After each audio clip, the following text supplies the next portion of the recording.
कई पुराणों को लेकर संत रामपाल के अनुयायी भारतीय हिंदू मुस्लिम सिख ईसाई बौद्ध यानी सभी धर्मों के ग्रंथ को लेकर दर्शाते हुए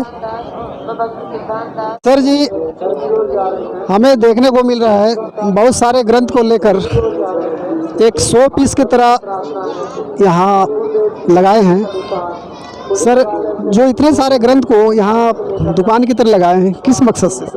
सर ये इसलिए लगाए गए यहाँ पे कि ये संत रामपाल जी महाराज जी के सानिध्य में कबीर प्रकट उत्सव मनाया जा रहा है, जो कि एक 600 रुपये पहले परमात्मा कबीर परमेश्वर सशरीर सतलोक गए थे, उनके उपलक्ष्य में तो मनाया जा रहा है। यहाँ पे भंडारा हो रहा है और ये वेद शास्त्र इसलिए रखे गए क्योंकि संत रामपाल जी महाराज जी के यहाँ सारी वेदों और शास्त्रों के अनुसार साधनाएं बताई जाती है और इनमें जो लिखा हुआ है वही संत रामपाल जी महाराज बताते हैं। सर जी आपके पास कौन सी शास्त्र मौजूद हैं, जरा दर्शकों को बताएंगे? जी इसमें 4 वेद 6 शास्त्र 18 पुराण कुरान बाइबिल सारे शास्त्र हैं इसमें। यजुर्वेद अथर्ववेद सामवेद, उसके बाद पुराण भी सारे हैं, गरुड़ पुराण है, जो भी आपको जितने भी है हमारे धर्म ग्रंथों जो भी रहते हैं हमारे धर्मशास्त्र जो बनाए गए हैं वो सारे आपको यहाँ पे मिलेंगे। संत रामपाल जी महाराज इन सभी शास्त्रों से प्रमाणित करके लोगों को अपनी ज्ञान बताते हैं, ये कहना है? जी भगत जी यही है, परमात्मा जी यही बताते हैं कि आपको शास्त्रों को साधना करनी है जो हमारे वेदों में हमारे शास्त्रों में प्रमाण है, लेकिन ये चीज़ें बताई नहीं जाती और यहाँ पे पूरी खोल के बताई जाती है क्योंकि आज तक किसी ने आज तक बताई नहीं है ये चीज़ें। सर जी हमारे भारत के भूमि में बहुत लंबे समय से इतिहास रही है, सतयुग से लेकर कलयुग तक बड़े बड़े ऋषि महर्षि हुए। क्या सर जी अन्य संत शास्त्रों से प्रमाण करके या शास्त्रों के आधार पर कोई ज्ञान नहीं बताते थे क्या? जी पहले होता था कि पहले जो ऋषि मुनियों ने अपने शरीर तक गला दिए वो शास्त्रों को साधना करते थे जहाँ तक उन्हें होती थी, लेकिन आज वो समय चल रहा है कि आज यहाँ शास्त्रों से किसी को मतलब नहीं है क्योंकि दास भी बचपन से पहले जब संत रामपाल जी महाराज से नहीं जुड़ा था जब भी देखा है, उसके पहले बहुत सारा आप लोगों ने भी देखा होगा कि हमारे जो बाकी के धर्मगुरु आते हैं कथाएँ करते हैं वो करते हैं लाल कपड़े में बांध के लाते हैं, उसको वहीं पर रख लेते हैं, उसकी पूजा पाठ करवा देते हैं और उनकी जो धारणा रहती है उसी के अनुसार वो बता के चले जाते हैं लास्ट तक। लेकिन संत रामपाल जी महाराज जी के यहाँ उस चीज़ को खोल के बताया जाता है कि आपके इस शास्त्र में ये लिखा हुआ है, आपकी गीता जी में ये लिखा है, आपके वेदों में ये लिखा है। हालांकि आज तक कोई ऐसा धर्म गुरु नहीं हुआ है जिसने शास्त्र खोल के बताया कि आपके शास्त्रों में ये लिखा है कि आपकी गीता जी में ये लिखा है। संत रामपाल जी को सभी बता रहे हैं ज्ञानों में श्रेष्ठ हैं, परंतु सर जी उनके जो वेशभूषा है उन वेशभूषाओं से नहीं लगते वो संत। किस टाइप के संत?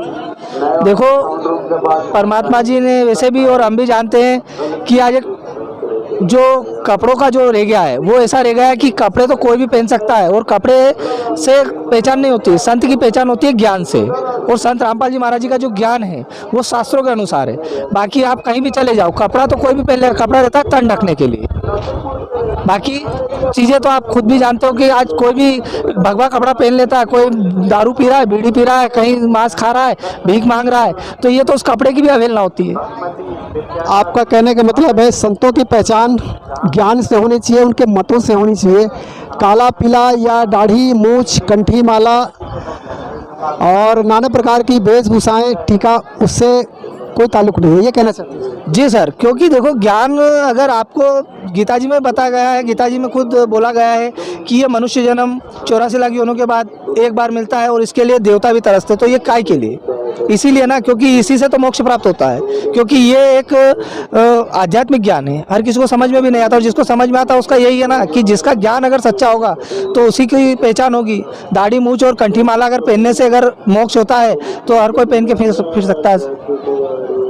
सर जी भारतवर्ष में बहुत सारे संत हुए, बहुत सारे कंठी माला और बहुत सारे अनेक प्रकार की कपड़ा और वेशभूषा जो पहन के बहुत सारे अपना अनुयायी बना के जो बैठे हैं गद्दी चला रहे हैं, तो आपका कहने का मतलब संतों की कोई वेशभूषा जरूरी नहीं है? भगत जी देखो संतों की वेशभूषा क्या है, ज्ञान के ऊपर टिकी हुई रहना चाहिए। वेशभूषा से क्या होता है, आज अगर दाढ़ी और बाल बढ़ाने से ही अगर कुछ होता तो ऐसे बहुत सारे हैं। अभी इसमें अगर देखा जाए तो सिखों में ले लो, उनकी तो दाढ़ी मूछी बड़ी रहती है, फिर भी मैं जानना चाहूँगी संतों की पहचान क्या होनी चाहिए। संतों की पहचान होनी चाहिए उनका ज्ञान जो शास्त्रानुकूल होना चाहिए, जिसकी भक्ति करने से हमें एक तो सबसे पहला कि जन्म मरण का चक्कर खत्म हो, दूसरा ये कि हमें कुछ उससे लाभ हो। संत रामपाल जी के अनुयायी बता रहे हैं कि संतों की वेशभूषा से कोई ताल्लुक नहीं है। संतों की पहचान एक्चुअली में संतों की जो मत होना चाहिए और शास्त्रों के अनुकूल, शास्त्र प्रमाणित जिसके पास ज्ञान हो, वो एक श्रेष्ठ संत की पहचान है। सर जी, तत्वदर्शी संत रामपाल जी महाराज, वैसे आज के डेट में मैं जानना चाहूँगा कितने अनुयायी हो चुके होंगे? करोड़ों में? कितने करोड़ के तादाद? बोले जी अभी तो दया है परमात्मा की कि लगभग हो सकता है कि अभी परमात्मा जी के अनुयायियों की संख्या कम से कम, ज़्यादा तो नहीं, 4-5 करोड़ से ऊपर ही होनी चाहिए। क्योंकि आज जो यहाँ हो रहा है समागम, ये एक आश्रम नहीं है, ऐसे 10 आश्रम हो रहे हैं जहाँ समागम हो रहा है। सर जी, संत रामपाल जी महाराज कई ऐसे विवादों में घिरे हुए नजर आए, बदनाम भी किया गया। इतने बदनाम होने के बाद आज संत रामपाल जी तरक्की करते हुए नजर आ रहे हैं, दिन दुनी रात चौगुनी। और संत रामपाल जी जब जेल में थे तो उनकी जनसंख्या, अनुयायियों की जनसंख्या बहुत कम थी, और आज जेल में जाने के बाद इतनी तादाद पर और इतनी फास्ट, इतनी स्पीड पर उनकी अनुयायी बढ़ रहे हैं, उनसे दीक्षा ले रहे हैं। कारण क्या है? आपने जो प्रश्न पूछा है सर, बहुत अच्छा पूछा है। क्योंकि देखो आज ये वर्ल्ड के पहले संत ऐसे हैं जो जेल में हैं और उनके अनुयायियों की संख्या बढ़ रही है। वो इसलिए बढ़ रही है क्योंकि उनका जो ज्ञान है वो शास्त्रों के अनुकूल है, शास्त्रों के आधार पर है। और कोई भी आज जो पढ़ा लिखा वर्ग है, अधिकतर तो जो चाहेगा तो वो शास्त्रों से मिलान करके ही आएगा ना, तो उसको यहाँ पे सच्चा ज्ञान मिल रहा है। रही बात उनकी जेल में होने की, विवादों की, तो आज तक ऐसा कोई केस नहीं है जिसके ऊपर कोई प्रमाण हुआ हो कि ये इन्होंने इसमें हुआ है, क्योंकि वहाँ ऐसा कुछ हुआ नहीं था। आज मीडिया एक ऐसी चीज़ है जो हर चीज़ को अच्छे से कर सकती है, लेकिन उस टाइम मीडिया ने ही कुछ ऐसा किया था जिसकी वजह से आज संत जी को अंदर जाना पड़ा। संत रामपाल जी के पास कई केस आए, कई केस बनी, क्या किसी भी केस पर कोई सबूत सामने आ पाया? जी आज तक कोई सबूत पेश नहीं कर पाए, क्योंकि ये क्लीन चिट दे चुके हैं, यहाँ तक कि अखबारों में भी आ चुका है, सुप्रीम कोर्ट भी उनको ये कह चुकी है कि आप कोई ऐसा एक सबूत पेश करो, जो कि पुलिस आज तक कोई सबूत पेश नहीं कर पाई है। संत रामपाल जी के अनुयायी बता रहे हैं कि संत रामपाल जी को झूठे मुकदमों में फंसाया गया, और इनके ऊपर जो भी आरोप लगाए, आज तक किसी प्रकार की कोई आरोप या कोई भी केस की प्रूफ नहीं दे पाने के कारण सारा इनका केस झूठा साबित हुआ।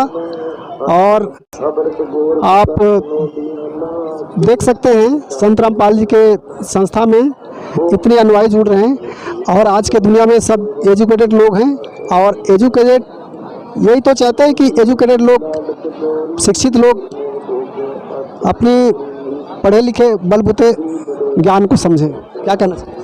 सर यही कहना चाहेंगे कि आप पढ़े लिखे हो, शास्त्रों को पढ़ो समझो, क्योंकि आध्यात्मिक ज्ञान है। क्योंकि हम भी जानते हैं शास्त्रों में, गीता जी में भी कहा गया है, और हम गीता जी को सर्वश्रेष्ठ मानते हैं, तो गीता जी के अनुसार ही आप देख सकते हो, गीता जी में ही कहा गया है कि मनुष्य जन्म बड़ा मुश्किल मिलता है, और मनुष्य जन्म का मुख्य उद्देश्य क्या है? मनुष्य जन्म का मुख्य उद्देश्य है मोक्ष प्राप्त करना।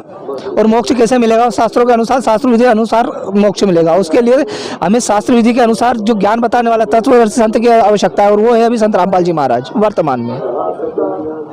सर जी, संत रामपाल जी को लिखित जो पुस्तक है कौन कौन सी है?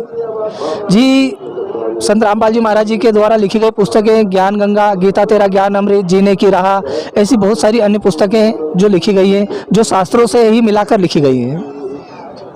सर जी, इसमें खासियत क्या है?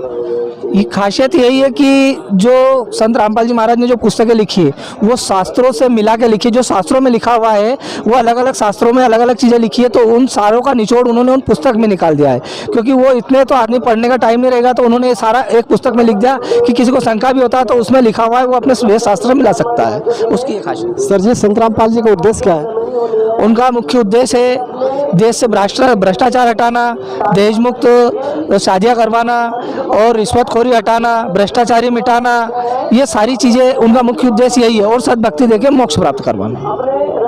सर जी जनता को क्या कहना चाहेंगे, आपके दर्शक? सर यही कहना चाहेंगे कि आप पढ़े लिखे हो, जो भी सुन रहे हो देख रहे हो, आप आओ एक बार। यहाँ आने पे आपको कोई पैसा नहीं लगेगा, ना बाद में लगेगा। आप एक बार आओ, समझो, देखो, आपको अच्छा लगता है, आप पुस्तकें पढ़ो। पढ़ने का कोई पैसा नहीं लगता है। आप जो पुस्तकें हैं वो पढ़ो, समझो, और आके समझो, और उसके बाद आप ज्ञान ग्रहण करो। जब तक आपको समझ में नहीं आता आप ज्ञान ग्रहण नहीं कर सकते, क्योंकि किसी के साथ कोई ज़बरदस्ती नहीं होती है। यहाँ आप आओ, ज्ञान समझो, उसके बाद जुड़ो। ठीक है सर, धन्यवाद।